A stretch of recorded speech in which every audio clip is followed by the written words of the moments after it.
This is our last lecture on vector operations. Cross product is one of the most important ones. Dot product and cross product sit together. So, what is the cross product? Now, the cross product is you get two vectors. Take, for example, these two perpendicular, and you get a new one that's also perpendicular. Any two vectors, you make a third one, which makes a space. Yeah? So the cross product of A cross B is defined as a vector C that is perpendicular to both A and B. So always A cross B dot A is equal to 0. A cross B dot B is equal to 0, because by definition it's perpendicular. Now, if you think of the simple three-dimensional world where you have X, Y, and Z. So if you have Y and Z, which is J and K, you get X. If you have Z and Y, Z and I, you make Y. If you have X and Y, you make Z. Yeah. Now there is this little funny thing that if you change the order of a cross product, you get the negative sign.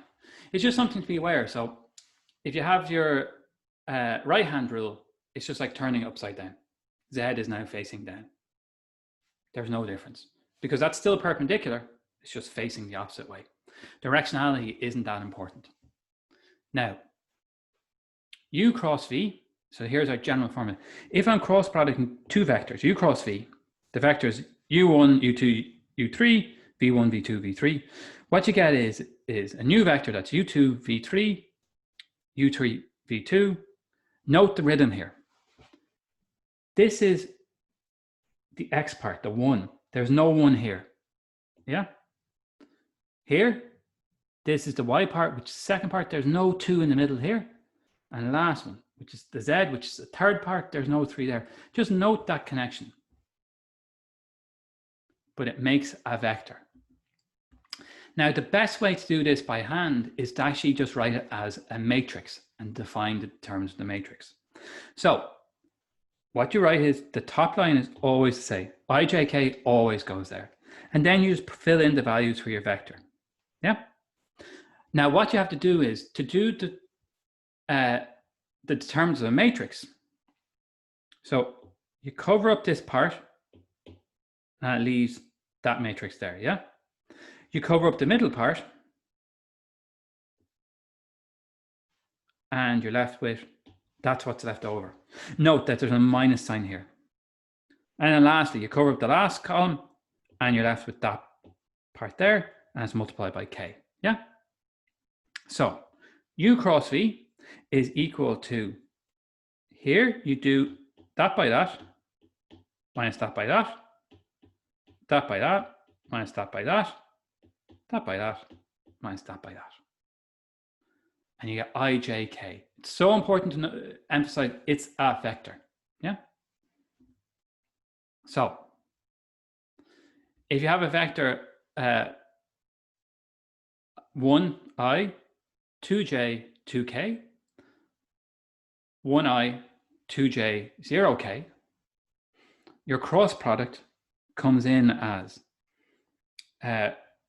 2 times 0 minus 2 times 2, 1 times 0, 2 minus 0, and so forth. And we will do a couple of examples of this in the tutorial next week. Now, here's a couple of resources you can look at, but we'll work through different things. What's important to note is you have to get used to just doing determinants, working your way through and making things as clean as possible. I'll do examples of that in tutorial sheet, but I want you to try these first. So in summation, what we have here is the beginning of the whole course. But a lot of the stuff we're going to deal with is based upon vector, dot product, and cross product. You have to be very comfortable with them to do the first half of this course. It's really because we expand upon these formula to understand more complicated fluid flow, design different shapes, and so forth. So we're going to do a few of these in the tutorial.